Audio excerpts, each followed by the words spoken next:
చూడండి, ఒకటి చెప్తాను మీకు. చూడండి, కాంగ్రెస్ పార్టీయా బీజేపీ పార్టీయా కాదు, చాలా స్పష్టంగా కుల మతాలకు అతీతంగా మత రాజకీయాలు చేయకుండా ఏదైతే నఫరత్ కా బాజార్ అంటారు, అంటే విద్వేషపూరితమైనటువంటి వాతావరణాన్ని ఏదైతే ఈరోజు మొత్తం దేశం మొత్తం కూడాను పెంచి పోషించే ప్రయత్నం చేస్తున్నారో అలా చేయని వారు ఎవరున్నా కానీ ఖచ్చితంగా సపోర్ట్ చేస్తాను. ఇండైరెక్ట్గా మీరు ఎవరికి వార్నింగ్ ఇస్తున్నారు? అది అర్థం చేసుకున్న వాడికి అర్థమవుతుంది. అది భారతీయ జనతా పార్టీ ముస్లింల పక్షాన ఉంది అనంటే మీరు ఏమంటారు? లబ్బైక్ అంటాను.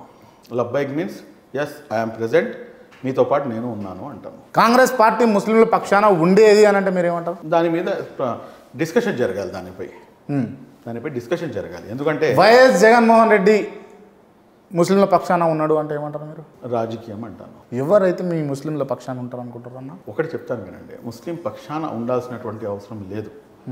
ముస్లింలు కూడాను ఈ దేశంలో, ఈ రాష్ట్రంలో ఒక భాగమే.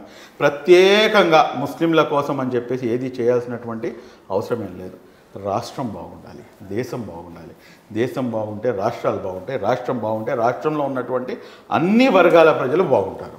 తద్వారా ఏదైతే మా యొక్క వాటా ఉందో ఆ వాటా ద్వారా మీరు ప్రజలకు మంచి చేయాలి, ఆయా సామాజిక వర్గ ప్రజలకి మీరు మంచి చేకూర్చే ప్రయత్నం చేయాలి. That's it. ఫారూక్ భాయ్ ఫైనల్గా ఏం చెప్పదలుచుకోండు? నేనైతే ఒకటే చెప్తానండి, ఈ దేశం యొక్క గొప్పతనం, ఈ మన ఆంధ్ర రాష్ట్రం యొక్క గొప్పతనం అది విలువ కట్టలేంది, అది మనం మాటల్లో చెప్పలేంది. ఈ దేశం జాతీయ సమైక్యత కోసం, రాష్ట్రం అభివృద్ధి దిశగా పయనించడానికి ప్రతి ఒక్కరు కూడాను ఏం జరిగినా కానీ అందులో ఆ ప్రతి సామాజిక వర్గం యొక్క భాగస్వామ్యం దాంట్లో ఉండాలి, ఖచ్చితంగా ఉండాలి. లేకపోతే కనుక అది మంచి సిగ్నిఫికెన్స్ కాదు. అది రాష్ట్రంలో, దేశంలో అందరి యొక్క భాగస్వామ్యం కలిపితేనే అప్పుడు ఆ దేశం కానీ రాష్ట్రం కానీ అభివృద్ధి పథం వైపు వెళ్తుంది. కాబట్టి అందరూ బాగుండాలి, అందులో నేను ఉండాలి, అందులో మనం ఉండాలి అన్న కాన్సెప్ట్ని మనం అందరం కూడాను తీసుకొని ముందుకు వెళ్ళాల్సినటువంటి అవసరం ఉంది. ఇప్పుడు పార్టీలకు పూర్తి వ్యతిరేకంగా వైఎస్ జగన్మోహన్ రెడ్డి గారికి అక్కడ మీరు కేసులు వేస్తూ పనులు చేస్తూ ఉన్నారు కదా, టీడీపీతో మీకు ఏమైనా సంబంధాలు ఉన్నాయా? చూడండి, ప్రజాస్వామ్యంలో ఇప్పుడు మీకు ఎన్ని ఓటు హక్కులు ఉన్నాయి సార్? మీకు ఒకటే ఉందా లేదా రెండు ఏమైనా ఉన్నాయా? నాకా ఒకటే ఉంటుంది కదా. నాకు కూడా ఒకటే ఉంది, రిక్షావాడికి కూడా ఒకటే ఉంది, ఈ దేశ ప్రధానమంత్రి గారికి కూడా ఒకటే ఉంది, ముఖ్యమంత్రి గారికి కూడా ఒకటే ఉంది. ఎవరో ఒకడు ఏదో పక్షాన ఉన్నాడు కదన్నా. ఆ క్వశ్చన్ నాకే ఎందుకు?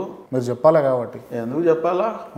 అది నా ఇష్టం, అది నా వ్యక్తిగతం. అది నాకు మీరు ఓటు ఎవరికి వేస్తారు అని అడుగుతలేను, మీరు ఎవరి పక్షాన ఉన్నారు అని అడుగుతున్నా. ఏమండి ఎవరి పక్షాన ఉన్నారు? ఎవరి పక్షాన అంటేనే ఎవరికి వేస్తున్నారని చెప్పి అర్థం కదా దాన్ని. వాళ్ళ పక్షాన ఉండి ఇలా కూడా ఓటు వేయచ్చే ఉన్నది. అలా చేసేవాడిని కాదు, అలా చేయించేవాడిని కూడా కాదు. స్పష్టంగా ఒకటే, అభివృద్ధి అనేది చాలా అవసరం. ఏదైనా రాష్ట్ర అభివృద్ధి అనేది కావాలా, రాష్ట్రం అభివృద్ధి దిశకి పయనించాలా.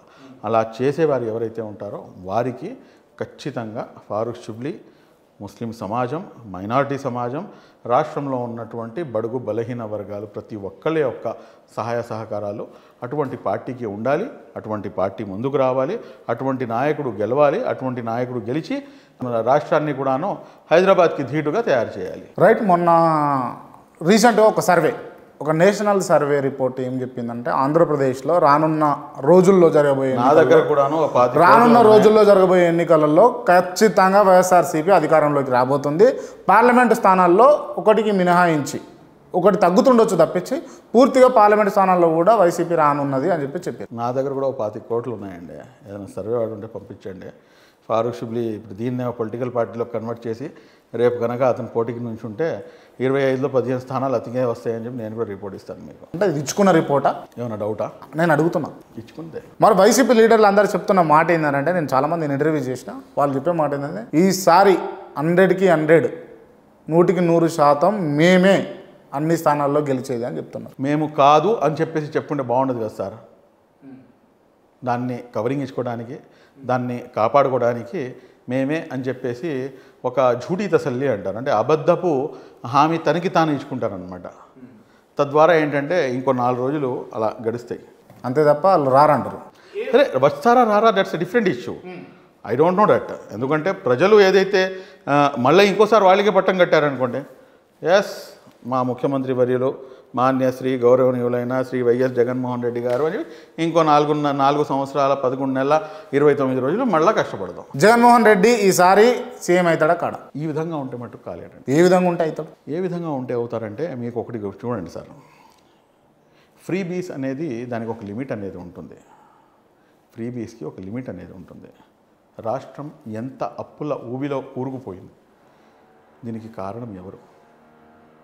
మీరు గత ప్రభుత్వాన్ని మీరు అనవచ్చు, కానీ గత ప్రభుత్వము తన 5 సంవత్సరాల టెన్యూర్లో ఎంతైతే చేసిందో దానికి డబుల్ మీరు 4 సంవత్సరాల టెన్యూర్లో చేసేసారు. నంబర్ 2, అభివృద్ధి అంటే ఏంటి? ఏం జరిగింది అభివృద్ధి? ఎక్కడ ఒక ఇటుకు పెట్టారు? ఇవాళ డేట్ ఏంటి సార్? ఇవాళ 15th July 2023.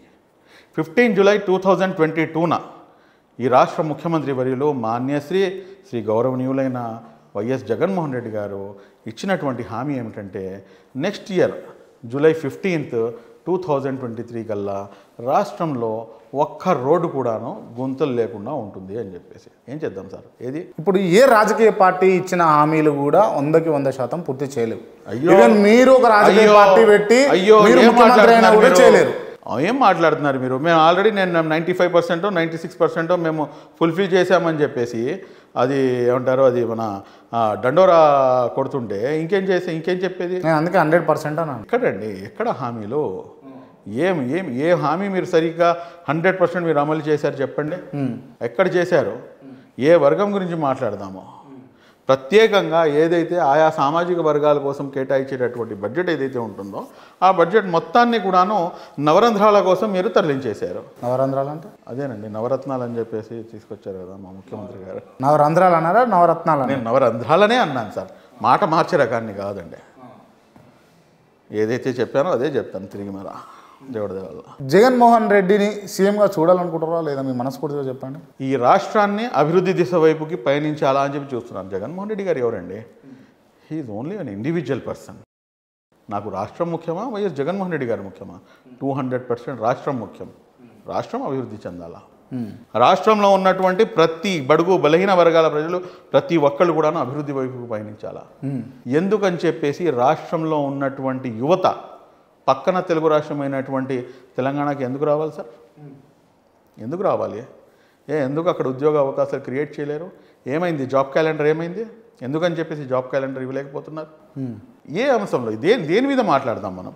ఎన్నైతే పరిశ్రమలు ఉన్నాయో ఆ పరిశ్రమల్ని పైపెచ్చు పూర్తిగా మన పక్క తెలంగాణ రాష్ట్రానికి తరలి వెళ్ళటంలోనే సరిపోయింది. మొన్న చాలామంది ఇన్వెస్టర్లు వచ్చారు కదా. ఇందాకే చెప్పాను సార్, 25 నుంచి 23 ఆయనకే వస్తాయంటే ఏంటి అనేది. అది కూడా అంతే. మీరు నాకు సంతోషపెట్టండి, నేను మీకు సంతోషపెడతాను. ఆ పేపర్ మీద ఆ లెక్కలు ఉంటాయి అంతే. మీకు గ్రౌండ్ రియాలిటీలోకి వచ్చేటప్పటికి 13 లక్షల కోట్లు ఏదో సంథింగ్ ఐ థింక్ ఫిగర్ అది. 13 లక్షల కోట్లే అనుకుంటాను. దాంట్లో నుంచి 1% ఎక్కడ ఇన్వెస్ట్మెంట్ జరిగిందో చూపించమని చెప్పండి ఇప్పుడు దాకా. ఏదైతే సమ్మిట్లో